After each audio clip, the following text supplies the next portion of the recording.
This week on VA News, we have these stories. Defense Secretary Panetta says the DOD-VA partnership is sound. Some Atlanta Braves did pre-spring training with veterans.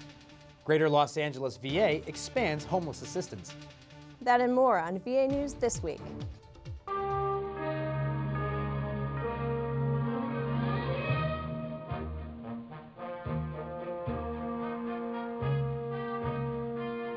Hello, I'm Nick Antonetti with the Office of Information and Technology.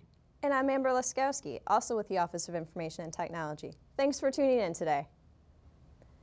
VA Secretary Eric Shinseki and Defense Secretary Leon Panetta held a brief press conference on February 5th to make assurances that collaboration between the two agencies to merge operations to care for veterans and service members remains an ongoing effort.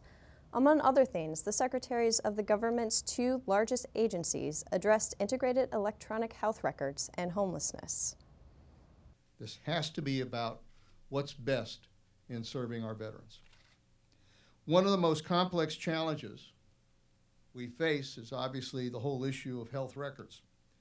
Our service members often have extensive records.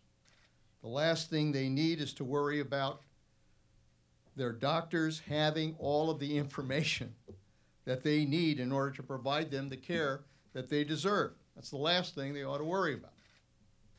We have previously indicated our commitment of both of our departments to a single common joint integrated electronic health record, the IEHR. And today we affirm again our commitment to achieving the President's goal in 2014. Today's meeting was about how to get there, and in the short term we've agreed to improve data interoperability for that integrated electronic health record before the end of this year by standardizing healthcare data no later than December 2013. The two secretaries wanted to make the assurances before Panetta leaves the administration. He is to be replaced soon, probably by former U.S. Senator Chuck Hagel, who President Obama nominated to replace Panetta. A former VA deputy administrator, Hagel was one of the first to call for the development of technology to securely share and store military and veteran medical records. 3 members of the Atlanta Braves recently toured VA facilities in the Southeast to visit with veterans and service members. It was hard to tell if the patients and VA employees or the players were more honored. We're going all over the Southeast. You know, it's a lot of fun. You know, it's a long day, but we love doing it. We love seeing the smiles on people's faces. You know, when I heard that we were getting to come out here, I was really excited. You know, this is kind of the kind of thing I like. You know, being able to help these guys, and you know, they do so much for us, and you know, it's nice to be able to put a smile on their face for a little bit. You know, we always want to give back, and it's just fun to see the fans, see how many people come out and see us. At the Charlie Norwood VA Medical Center in Augusta, Georgia, shortstop Tyler Pasternicki, third baseman Freddie Freeman, and pitcher J.R. Graham signed autographs and shook hands with everyone. They then took on a new experience, climbing the medical center's 50-foot rock wall. All 3 climbed to the top and rang the bell before rappelling down. Freeman and Pasternicki entertained the crowd by teasing each other about their athletic abilities. Also on the trip with the players were Homer, the Braves mascot, and Ricky Mast, the last remaining Braves backer in the MLB fan cave last year. The Michael E. DeBakey VA Medical Center in Houston is the first and only to date to implant an innovative artificial heart valve. The procedure has turned Korean War veteran Werner Lee Anderson's life completely around. In fact, the valve has the 81-year-old Texan back on the dance floor. Here's a report by Houston videographer Deborah Williams. Korean War veteran Lee Anderson vividly remembers feeling 10 feet tall and bulletproof when he first joined the U.S. Marines. Then, he became one of the chosen few. The Battle of Chosin Reservoir is considered by most military historians to be the most violent small unit fighting in the history of American warfare. Shortly after China entered the conflict, it infiltrated the northeastern part of North Korea and surprised the American forces. A brutal 17-day battle in freezing weather followed. Between November 27 and December 13, 1950, more than 65,000 Chinese troops surrounded an American and British force half its size. They eventually broke the Chinese lines and inflicted crippling losses. Well, we almost froze to death. They said it was around 55 below zero. And it was one of the worst battles or times in the Korean conflict, and we were surrounded and lost many lives. And there were 96 in my platoon, and 6 of us came back. I got my teeth knocked out in the battle, and a bayonet cut my hand down to the bone here. Now, all these years later, Anderson faced another battle for his life when doctors told him he had a defective heart valve. I didn't go very far. I could barely get from the garage to the house, to the street, without having to stop, and because it would be my chest would be real tight, and I would get out of breath, and I'd feel real weak. That's when he learned a new technique to replace defective heart valves was being done at the Michael E. DeBakey VA Medical Center in Houston. Traditional surgery involved opening the chest, putting the patient on a heart-lung machine, cutting the old valve out and replacing it with a new valve. Typically, the patients required weeks to fully recover. This new procedure involves passing a wire through a small incision or puncture in the skin, going up, passing the wire through the heart, crossing the old valve, deploying a balloon to open up the old and narrowed valve, and then crossing the old valve with the new valve that's then expanded and deployed, crushing the old valve out of the way and expanding the new valve within a stent, which is a metal frame, to replace the old valve. The beauty of this technology is that you don't have to, cut your chest percutaneously through the skin or through a small cut down in the groin. And the other beauty that offers the possibility to treat people who are not by other, he had no other opportunity, He was not a candidate to reopen his chest because of all his comorbid conditions. And he was feeling really bad, and now he's like a new man. So we gave him the opportunity of significantly quality of life. So his quality of life is impressive. It's so well that he went back to work. He became an active person, That's right. He looks like 20 years younger than his age right now. I'm doing great. And we love you, baby. Yes, sir, doctor, thank you. Many of these patients are over the age of 80.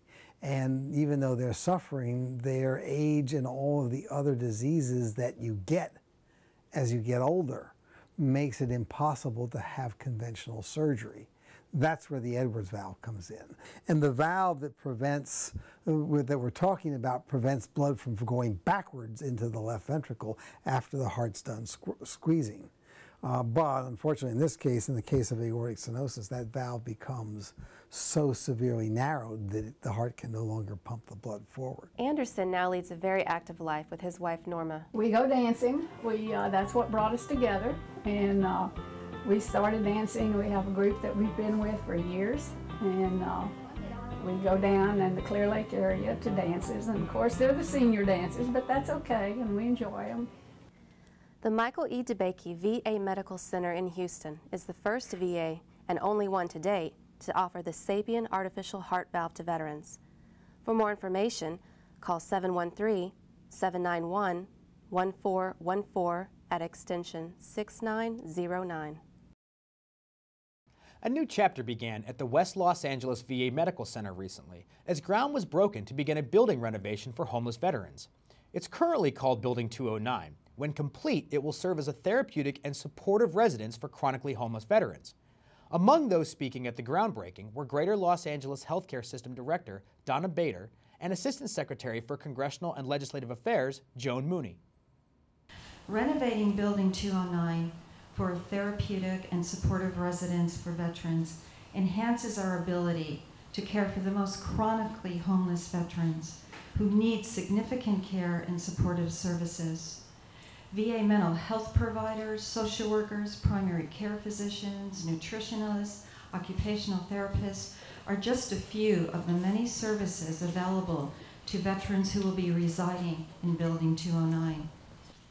The ultimate goal of the program is to transition participants into independent, permanent housing in this community.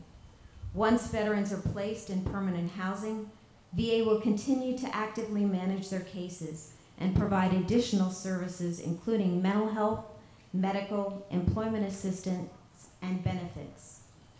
A very large crowd turned out for the event to kick off the work renovating the 51,000 square foot building, which will include 55 residential units, a library, a multi-purpose activity room, a kitchen where veterans can learn to cook, and an internet cafe. Secretary Shinseki, Deputy Secretary W. Scott Gould, and Housing and Urban Development Secretary Shaun Donovan led some 180 volunteers in the point-in-time count of the homeless on the night of January 31st in Washington, D.C. It was a cold night, which began with the three leaders briefing the volunteers on how to conduct homeless count for the nationwide survey coordinated by HUD. Donovan and Gould led the volunteers into the streets at about 10 p.m. and immediately found their first two homeless men. Providing every homeless person they questioned with hot coffee and donuts, the volunteers queried them about their homelessness history, employment status, military background, and medical conditions. In all, 430 counts were conducted the last 10 days of January in more than 3,000 cities around the country, including Philadelphia, Phoenix, Portland, and Detroit.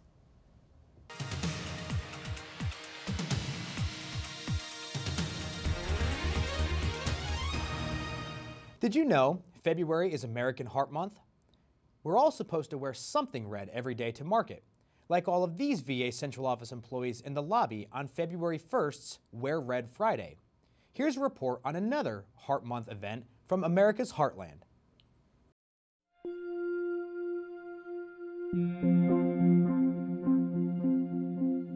I had a stroke at age 26. I think women take their hair more seriously. Like, they'll go get their hair done, get their nails done. If they need glasses, they go to the eye doctor, get new glasses, take care of a cavity. But when it comes to their heart, they're a little less likely to take that serious. They're a little less likely to call the doctor and get that taken care of.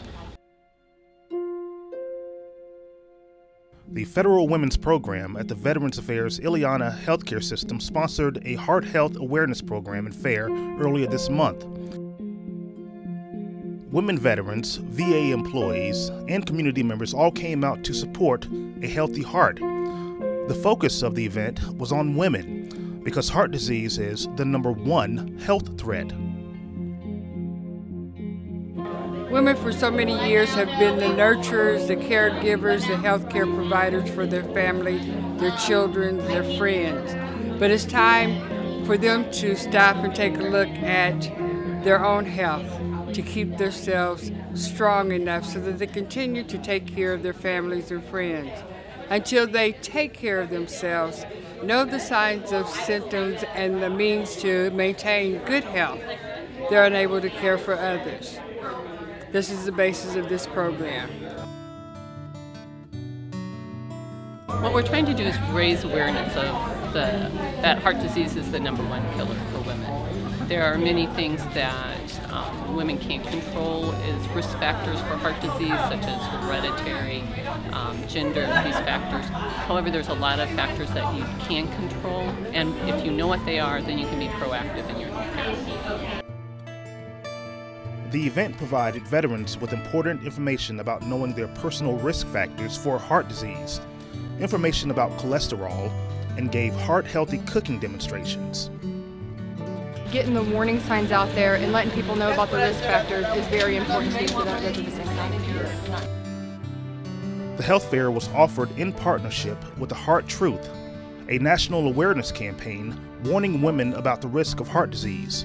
For VA News, I'm Dwayne Wingfield. That's this week's show. We hope you enjoyed it. I'm Amber Leskowski. And I'm Nick Antonetti. Thanks for watching. Have a great day and rest of your week, everyone.